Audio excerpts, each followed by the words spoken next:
Buenas a todos, bienvenidos a un nuevo programa de Papeles de un lector. En este caso les traigo a Esquilo y sus tragedias.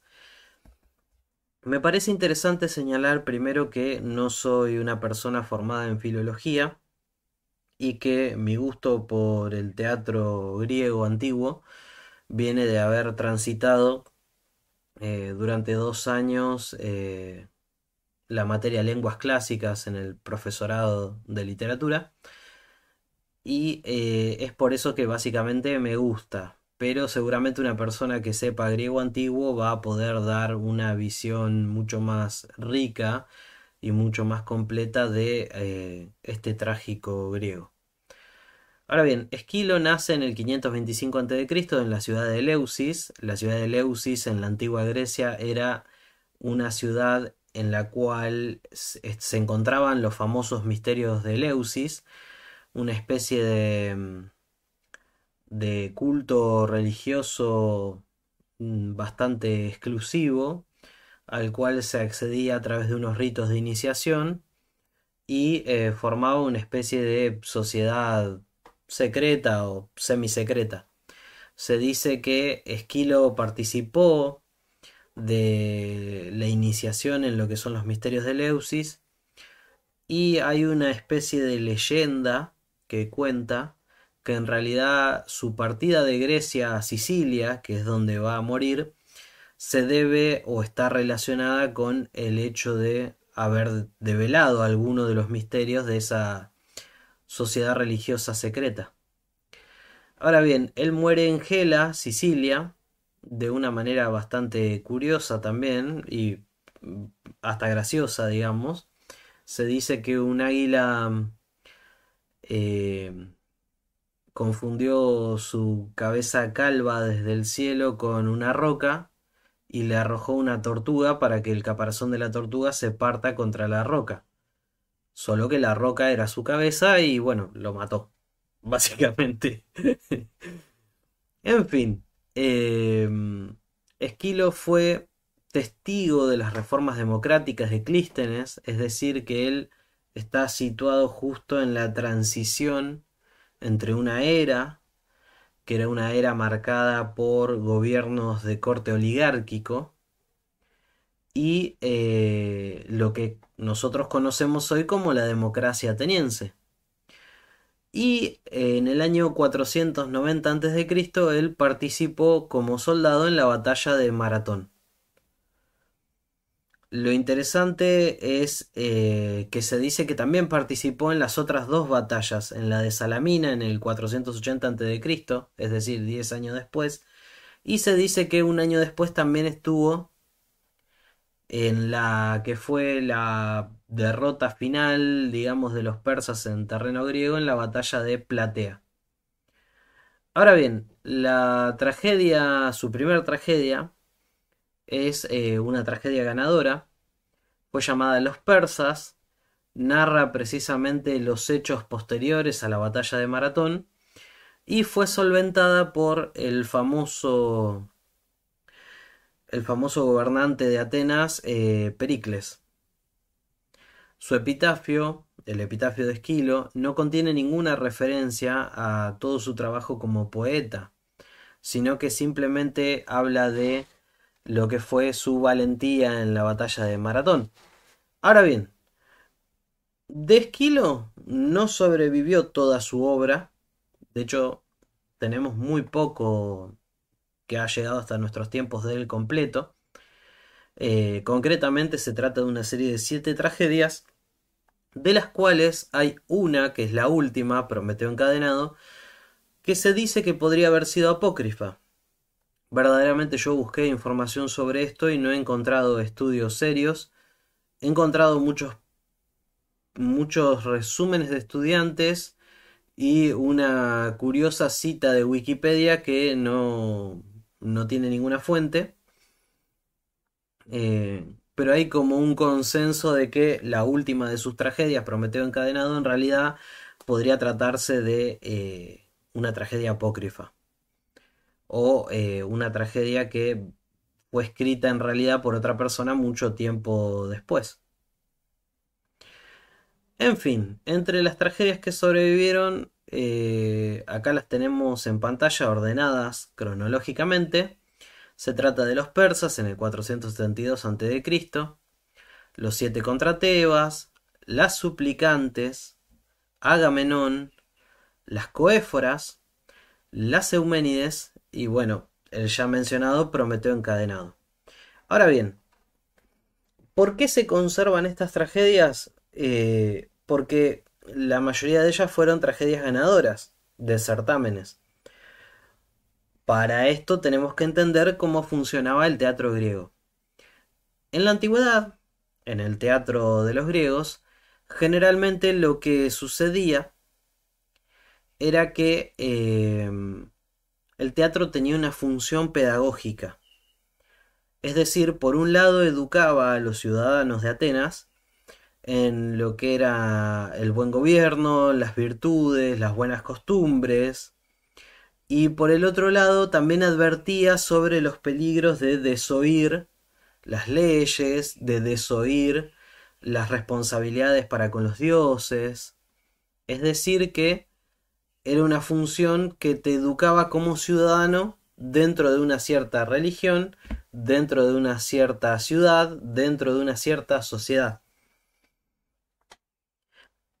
Y estas tragedias, precisamente, como las de Sófocles o de Eurípides que nos han llegado hasta nuestra época, pertenecían a un programa político educativo o social educativo, si le queremos llamar así, en el cual se trabajaban aspectos que querían puntualizarse de la sociedad. Lo primero que tengo que advertir es que en el teatro griego antiguo se preparaban las tragedias para un certamen que se realizaba a lo largo de una serie de fiestas. Habitualmente estas fiestas duraban entre 3 y 6 días, o a veces hasta 7 días, depende de la fiesta, porque hay varias diferentes a lo largo del año, pero las más comunes suelen ser las Leneas, que eran celebradas en marzo, las Dionisias rurales, las cuales eran celebradas en diciembre, y las grandes Dionisias, que también eran celebradas a finales del mes de marzo, o a veces también se podía correr un poquito el calendario y se podían celebrar a finales del mes de abril. Ahora bien, estas tres grandes fiestas son las tres grandes fiestas que se celebraban en Atenas. Eso no quiere decir que en otras ciudades no se celebren otras. Y que en Atenas mismo no se celebren también otras festividades a lo largo del resto del año. Pero estas tres celebraciones compartían la característica de que eran celebraciones que duraban varios días. Como dije recientemente, entre 3 y 6 días. Habitualmente toda la celebración y la preparación de una fiesta cívico-religiosa duraba alrededor de una semana. En el primer día, o el proagón, que en realidad sería el anterior al primero de los días de la festividad, los autores de las obras hacían un último ensayo general con el coro y con los actores. En el segundo día estaba en la procesión de las fiestas. Cada fiesta tenía su procesión en donde se paseaba la imagen de un dios, a veces alrededor de la ciudad, a veces como en las Dionisias rurales a través del campo. Y todas las procesiones finalizaban en el teatro griego, en donde este segundo día de la procesión, el segundo día de la fiesta, digo, durante la procesión culminaba en lo que era el teatro y había un concurso de versificación.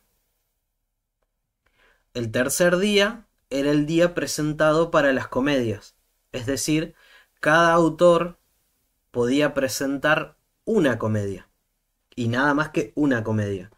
Aunque hay indicios que durante la época de Aristófanes ya las cuestiones se habían suavizado un poco y había autores que podían presentar hasta dos comedias sin ningún tipo de problema para concursar. Y el cuarto, quinto y sexto día se celebraban o se representaban las tragedias. Las tragedias en realidad se componían de una tetralogía, es decir, que cada tragedia estaba armada de tal manera que contaba una historia completa desde su inicio hasta el final. Y la temática era claramente los mitos griegos o algunos mitos populares relacionados a el desarrollo de la ciudad y sus dioses. Es decir, que nosotros nos encontramos en Esquilo, por ejemplo, eh, una serie de tragedias que están conectadas entre sí, que van a formar un encadenado, el cual nos va a mostrar una historia. Lamentablemente para nosotros, ninguna tetralogía de Esquilo se conserva completa y lo más parecido que tenemos a esto es la serie de obras denominadas como la Orestiada, las cuales son básicamente Agamenón, las Coéforas y las Euménides. La estructura con la que se presentaban las tragedias básicamente era siempre la misma. Se presentaba una primera tragedia, el cuarto día, el quinto día se presentaba la segunda tragedia y el sexto día se presentaba lo que era la última tragedia seguida por un drama satírico. El drama satírico cumplía una función de hacer que la gente no se vaya a su casa mal después de tanta tragedia, básicamente, sino que le daba un cierre, a veces un poco educativo, a veces un poco humorístico, en donde se relajaban los ánimos, básicamente. Ahora bien, entre la noche del sexto día al séptimo día se solían definir los ganadores del certamen. Y cuando se definían los ganadores del certamen, se correspondía con una especie de ceremonia de cierre en la cual se coronaba al autor ganador con una corona de hiedra y se les pagaba un estipendio económico. Generalmente los actores cobraban un dinero del Estado por la representación y a su vez obtenían algunos aportes privados a modo de premio, de felicitación por el trabajo que habían hecho. Era tan serio el asunto de la representación de las tragedias en el siglo, entre los siglos cuarto y quinto antes de Cristo, que había escuelas de actores y hasta había familias de actores que a lo largo de generaciones trabajaban exclusivamente ese aspecto. Es decir, que en la Atenas que nosotros creemos eh, antigua, básicamente, ya había una serie de instituciones que se ocupaban de trabajar estas cuestiones que tenían que ver con lo cultural.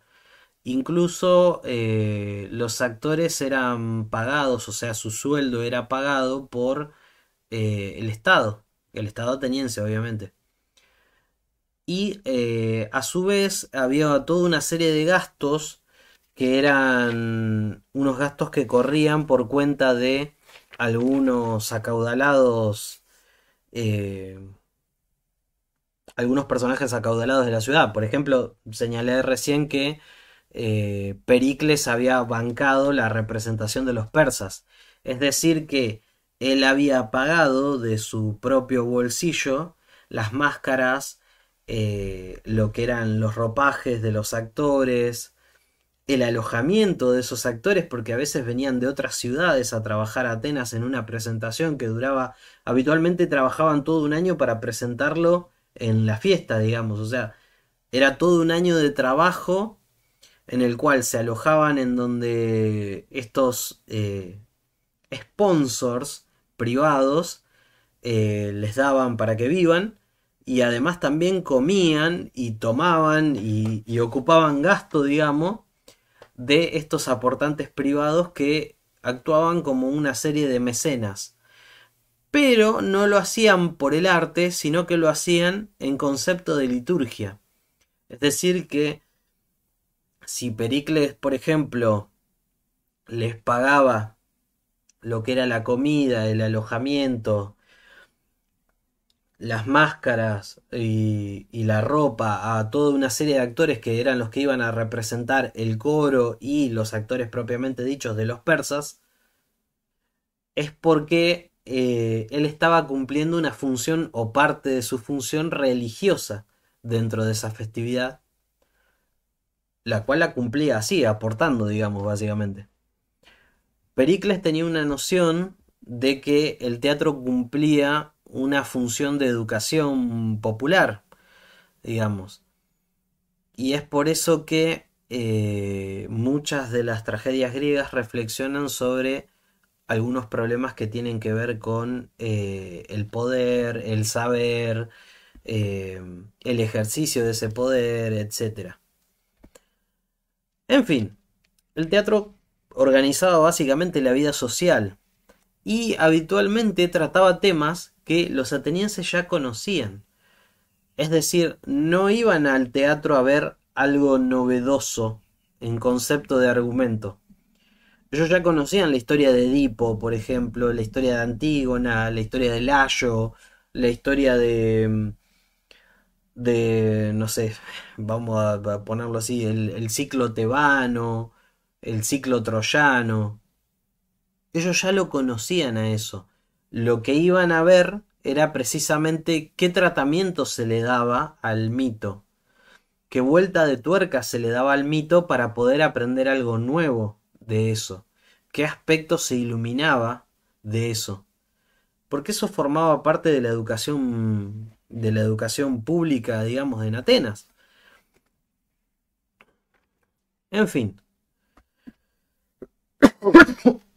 perdón. Eh, Respecto de Esquilo propiamente dicho, a mí me interesa señalar tres aspectos. No voy a comentar todas y cada una de las tragedias porque no tiene ningún sentido. Pero lo que yo quiero mencionar con respecto a esto es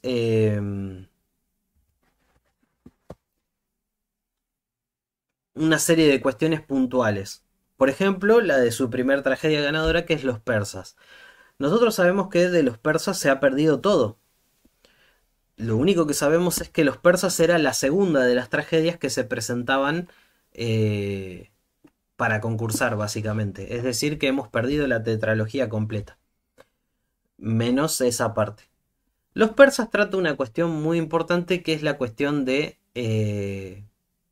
cómo veían los atenienses la historia. Es decir, cómo ellos educaban a los hijos de Atenas en lo que había sido una cuestión muy importante para el orgullo nacional, como había sido precisamente enfrentarse a los persas, una gran nación. Ustedes saben que, y si no saben les cuento, eh, hubo toda una serie de enfrentamientos entre los griegos y los persas, narrado por el primer historiador que se conoce, que es Heródoto, y que se llamaron o que pasaron, digamos, a la historia con el nombre de guerras médicas. Guerras médicas porque los griegos le decían a los persas medos, perdón. Eh, Estos medos, persas en realidad, habían tomado un control básicamente de todo lo que era Oriente Medio, con partes de la India, partes de lo que hoy es Afganistán, Pakistán, eh, Irán, Irak, Siria, todo lo que es la zona hoy de Palestina, Gaza, Egipto y Asia Menor, por supuesto. Es decir, la zona de lo que hoy es la actual Turquía y parte de lo que hoy es la actual Bulgaria, si mal no me equivoco. En fin, este imperio que se había desarrollado durante cientos de años ataca a lo que son los griegos en una especie de guerra de represalia, porque los atenienses y algunos de sus aliados habían apoyado una revuelta de ciudades griegas en lo que es la costa de Asia Menor, y se envía una expedición que todos hemos visto cuál es, digamos, si hemos visto la película 300, inspirada en el cómic de Frank Miller. Y esa invasión fracasa. Se realiza a lo largo de varias etapas. No recuerdo exactamente cuántos años llevan las tres invasiones o las tres grandes peleas de las guerras médicas, pero sé que ocupan una buena cantidad de años, y en la primera de ellas todo se desenvuelve entre una batalla a campo abierto en la llanura de Maratón entre Atenas y algunos de sus aliados contra el grueso del imperio persa, que es derrotado y de hecho termina huyendo. Eh, en esta batalla participó Esquilo, y unos años después, precisamente en el 472 a.C., va a escribir la tragedia que le da nombre a su visión particular de las cosas. ¿Por qué? ¿Y por qué digo particular? Porque sitúa la mirada en lo que son los vencidos. Y los vencidos son el imperio más poderoso de la Tierra hasta ese momento. Y es muy paradójico ver cómo los personajes interactúan a lo largo de la obra, mostrando que habían subestimado a los griegos y que estos le habían infligido una derrota dura por no tanto por su número, sino por la valentía y la preparación que los griegos tenían en la guerra. Es decir, que es una tragedia que en parte reconoce básicamente eh, cuál es cuál es el valor de los griegos. Es decir, una tragedia que exalta la cuestión nacional. Por eso es, creo yo, eh, una tragedia muy importante dentro de las tragedias de Esquilo, porque es una tragedia que empieza a marcar la forma en la que los griegos transmitían la historia a las generaciones precedentes, obviamente, a través del teatro. Algo que hoy es prácticamente impensado. Después tenemos el ciclo conocido como la Orestiada, que dicho sea de paso me olvidé de ponerlo ahí, pero la Orestiada son una serie de tragedias, obviamente todas pertenecen al mismo año, que de hecho lo anoté al principio y acá no lo anoté, me parece, a ver, acá 458 a.C. Bueno, y en ese año se presenta el ciclo casi completo, y digo casi porque se ha perdido el drama satírico, de una serie de tragedias, una tetralogía de Esquilo. La Orestiada es, primero que es maravillosa, es una serie de tragedias básicamente espectacular. Trabajan alguna serie de cuestiones que tienen que ver con la administración de la justicia y el paso de una justicia vengativa a una justicia por el Estado. La acción comienza en lo que es la vecina ciudad de Argos, ¿sí?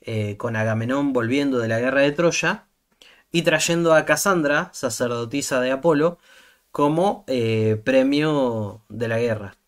Casandra le había advertido a Agamenón que si se la llevaba de prisionera, él iba a sufrir una muerte horrible al llegar a su patria. Pero como todos sabemos, sobre Casandra pesaba una maldición, que era que ella veía el futuro y podía hacer predicciones sobre eso, pero estaba destinada a que nadie le crea. Ahora bien, cuando Agamenón vuelve a su reinado, eh, su esposa Clitemnestra, que tenía un amante, cuyo nombre se me ha ido ahora Ay, por favor, se me ha ido el nombre hace un cachito. Pero es Egisto, ¿no es Egisto? Creo que es Egisto. Bueno, corríjanme si me equivoco. Se han completado para matarlo y de hecho Clitemnestra le arroja una red mientras él se está bañando y Egisto le mete una puñalada y Clitemnestra lo agarra con un hacha. Cosas de griegos. En fin, cuestión que a este asesinato sucede el asesinato de Casandra, la cual también es muerta por Clitemnestra y ella había predicho su propio final y nadie le cree y había predecido cómo iba a terminar Agamenón nuevamente al llegar a Argos y nadie le cree. Y finalmente el que empieza a tomar la justicia en sus manos es Orestes. Orestes y Electra son dos de los hijos de Agamenón y Clitemnestra. Y Orestes decide vengar a su padre matando a su madre. Asesina a su madre y asesina al amante de su madre. Y como ha vertido la sangre de su familia, es decir, como ha vertido su propia sangre, porque ha matado a su madre para vengar a su padre, es atormentado por unas viejas divinidades griegas llamadas las Erinias. Las Erinias, que en ciertas traducciones las mencionan como perras sedientas de sangre, y en otras traducciones las mencionan como una especie de divinidad en cuestión de demonio, son unas divinidades muy antiguas, mucho más antiguas de lo que son los dioses del Olimpo. Y estas divinidades son divinidades que se ocupan de castigar a través de la culpa, porque su voz perturba a quien lo oye, y lo que hacen es castigar a esta gente que ha ejercido la venganza y ha derramado la propia sangre de su familia. ¿Y cómo lo castigan a Orestes? Y lo persiguen, le hablan con voces en su cabeza y lo van volviendo loco, básicamente. Ahora bien, esta es la trama de las dos primeras tragedias, las cuales se desarrollan en la ciudad de Argos, Agamenón y las Coéforas. Algo importante con respecto a las coéforas es que las coéforas significan las escanciadoras de libaciones, es decir, son aquellas que traían eh, las libaciones para los rituales o los sacrificios, digamos. Dicho sea de paso, pasamos a la tercera tragedia, que la tercera tragedia es ya desarrollada en la ciudad de Atenas. En las coéforas nosotros vemos que, atormentado por las erinias, Esquilo escapa de la ciudad de Argos y es perseguido por estas divinidades antiguas hasta la ciudad de Atenas. En Atenas se refugia y pide ayuda a Apolo, porque es Apolo aquel que le ha dicho que debía vengar a su padre matando a su madre Clitemnestra. Eso se revela en las coéforas. Ahora bien, lo que sucede entonces es que empieza una especie de proceso jurídico por el alma de Orestes para ver si efectivamente Orestes es culpable de lo que se lo acusa o no. Las erinias, por una parte, reclaman que se le entregue a Orestes y por el otro lado, Apolo necesita apelar a Atenea, la diosa de los atenienses, para que ésta resuelva el conflicto. Atenas toma el conflicto en sus manos y lo que hace es no lo lógico hasta ese momento, que era mostrar que la justicia era ojo por ojo, sino que inaugura un proceso judicial moderno, buscando pruebas de si verdaderamente se puede juzgar a Orestes como un, un asesino o si solo estaba haciendo justicia. Entonces se hace toda una serie de pasos en los cuales se constituye un jurado, se van presentando los demandantes, así como aquellos que defienden a Orestes, entre ellos Apolo, el cual le dice a Atenea que él cumple órdenes de Zeus directamente. Y las eriñas les dicen, básicamente, después de que aparezca el fantasma de Clitemnestra, que le dice a la diosa Atenea, exijo, exijo castigo porque él era mi hijo y me mató, básicamente. Y las eriñas la presentan como una prueba al fantasma de Clitemnestra porque dicen, ven, yo tengo razón, tengo que castigar al culpable. Ahora bien, estas diosas de la venganza antiguas, más antiguas que los dioses del Olimpo, simbolizan lo que nosotros podríamos llamar la tierra antes del orden. ¿Por qué? Porque las eriñas son precisamente anárquicas. Para las eriñas, el que mata es culpable y por lo tanto tiene que morir. Y sólo así, muerte tras muerte, se va apagando, digamos, la sed de venganza de las eriñas. Ahora bien, Atenea lo que empieza haciendo es examinando el caso, escuchando a cada una de las partes y después pidiéndole a lo que sería el jurado que vote. No sin antes aclarar de que si hay un empate, la que va a definir la votación es ella.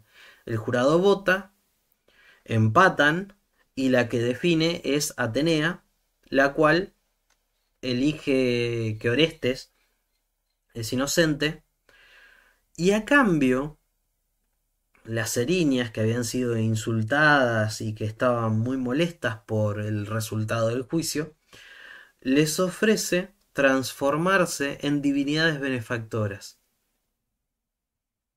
Atenea les dice que callen sus furores y que ella les promete que van a vivir como benefactoras del hogar, transformadas por los atenienses así en diosas nuevas, que van a velar por el cumplimiento de las cosas justas puertas adentro, es decir, en los hogares. Así, las eriñas, diosas de la venganza, se transforman en las Euménides, que quiere decir las benefactoras en griego. Las Euménides, retransformadas, digamos, pasan a ser una metáfora de la interiorización de los asuntos anteriormente privados, públicos, digo. Es decir, la justicia se va a encargar de impartirla el Estado y solo puertas adentro del hogar ateniense obviamente, se va a desarrollar una cuestión en la cual no intervenga el Estado. Las benefactoras, es decir, las Euménides, van a cuidar de que eso que sucede en los hogares sea justo. O castigarlo si eso que sucede en los hogares es injusto. Pero de la justicia exterior, es decir, de los asesinatos y las cuestiones que competen al orden de la ciudad, se va a encargar ya la justicia ateniense. Y eso es lo maravilloso de esta serie de tragedias de Esquilo. Por último me queda referirme a los 7 contra Tebas. Los 7 contra Tebas, para que no se extienda tanto, es parte de lo que se conoce como el ciclo tebano. Es decir, son tragedias con un fuerte contenido político que a menudo hablan de cuestiones que tienen que ver con el buen gobierno o el mal gobierno y refieren particularmente a todo el ciclo que empieza con Layo asesinado, sigue con Edipo, que es nombrado rey, que después descubre a su vez que él es el asesino de su padre y que a su vez ha tenido hijos con su madre y que se termina sacando los ojos y desterrándose. El gobierno queda en manos de Creonte, tío de Edipo. ¿Tío de Edipo era? Sí, sí, creo que era tío de Edipo. Porque Creonte era el hermano de Yocasta. El cual toma el gobierno y básicamente hace las cosas mal. Hay un intermedio o un intermeso entre que Edipo se va de la ciudad desterrado por él mismo y que Creonte toma el poder, que eso lo vamos a ver en Antígona, de Sófocles, y es esta tragedia que es Los 7 contra Tebas. Los 7 contra Tebas cuenta la historia de Polínices y Eteocles. Eteocles y Polínices son hijos de Edipo y por lo tanto, como tienen sangre real en sus venas, a los dos les corresponde reinar en Tebas. Deciden hacerlo alternativamente, es decir, un día uno, un día el otro, o un tiempo uno, un tiempo el otro, pero finalmente la cosa no marcha, se terminan peleando entre ellos y Polínices se va de la ciudad, convoca a 7 generales o 7 reyes de 7 ciudades distintas y se dedica a hacerle la guerra a Eteocles y Tebas. Como la guerra se prolonga, en un determinado momento Eteocles le dice a Polínices que lo mejor para terminar la guerra sería hacer un duelo entre ellos dos, entre el hermano contra hermano, y el que venza será proclamado rey de la ciudad y terminará la guerra. Eteocles y Polínices ambos están de acuerdo, van a las armas y lamentablemente por estas cosas de la tragedia griega se matan el uno al otro. Al matarse el uno al otro, el gobierno de la ciudad queda en manos de Creonte. Ahora bien, los 7 contra Tebas es la tragedia que nos va a permitir a nosotros entender qué pasa entre Edipo Rey y Antígona de Sófocles, porque entre Edipo Rey y Antígona de Sófocles nos falta una tragedia. Y Esquilo va a llenar esa parte explicándonos qué sucedió en el medio. Ahora bien, todo el arco de los 7 contra Tebas, así como Layo, Edipo y la Esfinge, que era la tetralogía propuesta por Esquilo, a diferencia de Edipo Rey y Antígona, que son las propuestas por Sófocles, van a trabajar esta cuestión de el poder, de cómo se fusiona el poder y el saber. Esa es una hipótesis muy interesante de Michel Foucault, pero la dejamos para otro día. Y por último, cómo trabaja un buen gobierno, básicamente. Y qué es lo que no hay que hacer para caer en la anarquía, que es precisamente lo que le pasa a Eteocles y Polínice. O sea, no se pueden poner de acuerdo entre los dos, ninguno quiere resignar al otro lo que le corresponde por derecho normal, digamos, en ese momento. Y acaban de la peor manera porque terminan sumiendo a la ciudad en una serie de guerras fratricidas y además al morir ellos dos, la ciudad queda en la anarquía absoluta. Es decir, que los 7 contra Tebas tenía una idea de qué es lo que no tiene que pasar precisamente para no caer en la anarquía. Ahora bien, eso es básicamente lo que yo quería rescatar de Esquilo. Si llegaron hasta acá y les gustó, les pido que se suscriban, como siempre, que den like, eso me ayuda. Y nos veremos la próxima. Así que esto fue todo y muchas gracias por llegar hasta el final. Chao.